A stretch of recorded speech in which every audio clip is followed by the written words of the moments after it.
Well, today I've been following the news about the strike that video game voice actors have announced against the major video game companies. They're part of a union called I believe it's the Screen Actors Guild, the same people who represent actors on television and I guess hosts on radio and some other people in the media industry.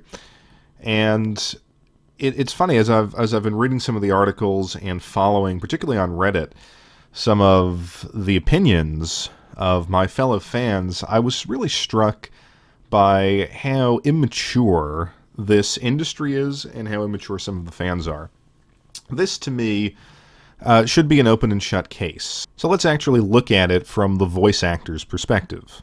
So what they claim is that they're put under extreme physical stress.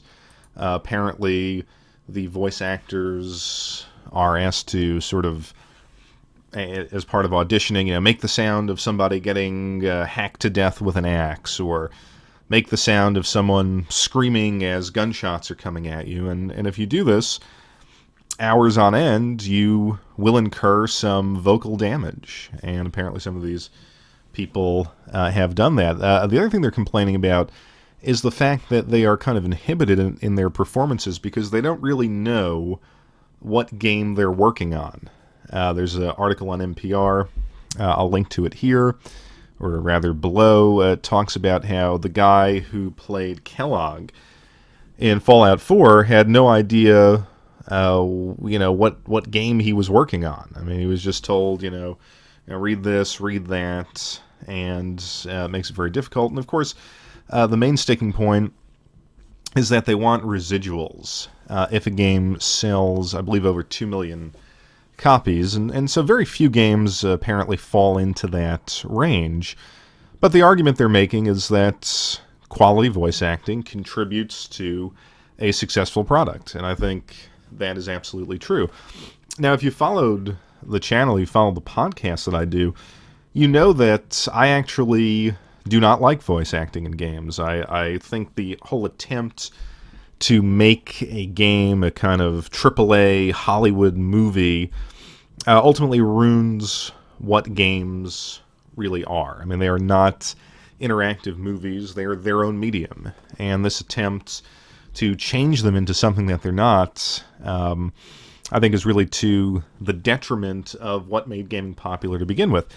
That having been said, I think the voice actors have an incredibly strong point, because if you look at those types of games, I don't believe that they could survive without voice acting. And one of the arguments that comes up, and you'll see it in this article that I'm linking to, and you'll certainly read it online, is that, well, they're not really an integral part of video games.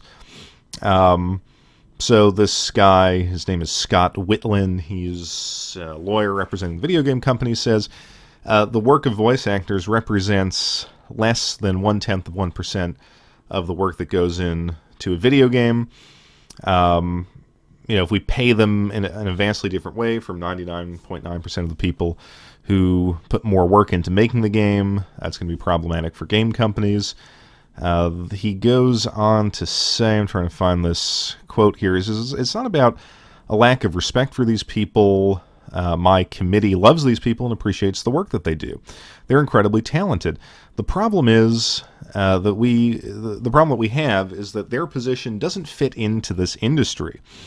It may fit in with other industries, but it doesn't work for the video game industry because of the nature of the production and the way these companies are organized. Now, that is utterly absurd. I mean, video games have actively sought out voice actors forever. In fact, it was a selling point. A voice-acted game. I mean, if you're old enough to remember the Sega CD and the Turbo Duo and things like that, just the idea that you would have anybody voice acting was incredible. And of course, a lot of those games, the voice acting was terrible. But then you work your way up until up until a game like Metal Gear Solid, where you have David Hayter playing Solid Snake and being an absolutely iconic part of that game. You can't have Hollywood-style games without good voice acting.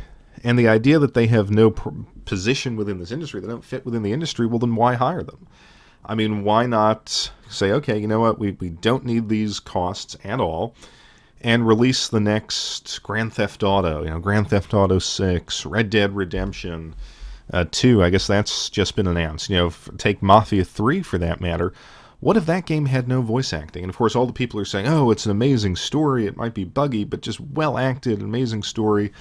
I believe those games, I won't say that they would fail, but they wouldn't be the blockbusters. I mean, if you take GTA 5, and everyone loved the guy that played Trevor, I think the bald, psychotic one, and they thought, oh my god, this is amazing. This is true cinematic storytelling in an amazing interactive world. Well, you know what? If that guy doesn't speak, if you're just reading a blurb that appears, in front of his head, it's a totally different game.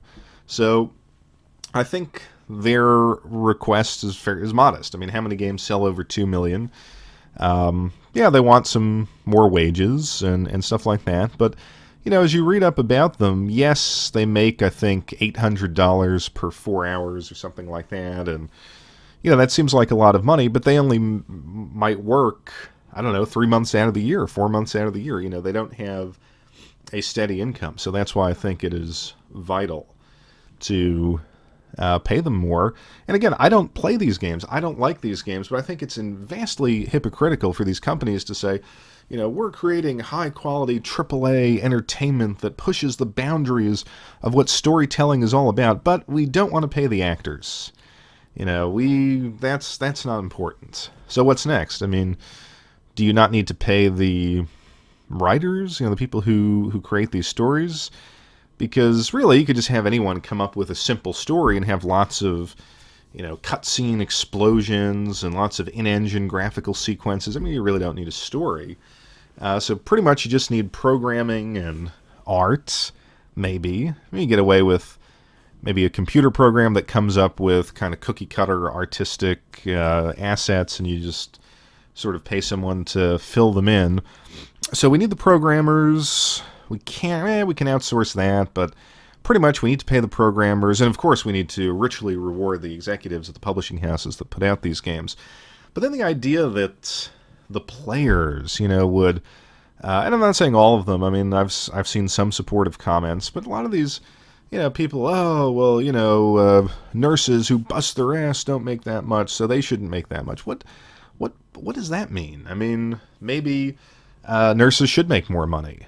Or how about this one? Well, the developers don't have a union. Well, maybe the developers should form a union. It goes back to what I talked about in the most recent episode of the podcast. I was talking about Amy Hennig and her point that, AAA development is a parasitic model that's about to collapse, and it's not worth it it wasn't worth it for her personally, and she didn't believe it was worth it for the actual product that comes out. So if you have a AAA game and the people who work on it can't afford to make a living and it sells millions of copies, and this is a problematic model. And I think the gamers out there, particularly the people who flock to these types of games, should actually wake up and realize, hey, the voice acting is a part of it. I mean, if voice acting wasn't important, why did Call of Duty a couple of years ago hire Kevin Spacey to do the sort of criminal, paramilitary organization president? Did you really need Kevin Spacey? Why did Konami go out and get Kiefer Sutherland to play Snake? Why not stick with David Hayter? So, very immature, hypocritical reaction to this story. I hope that the voice actors get some of what they want, and if it means if a livable AAA business development model means that I have to pay $10 more for a game, I'm okay with that. I've always said that I have no problem paying a higher price than $60 for a game if it is a good game. And I think a lot of the problem is now we're getting a lot of broken, buggy, incomplete games for $60 that aren't worth buying, and I think increasingly for the people who work on them are going to become very, very difficult to work on. So I think if you care about this issue, throw your support behind the voice actors. They've got a hashtag called Performance Matters, and let's wake up as a fan base and actually support the people who create the games that make this hobby wonderful.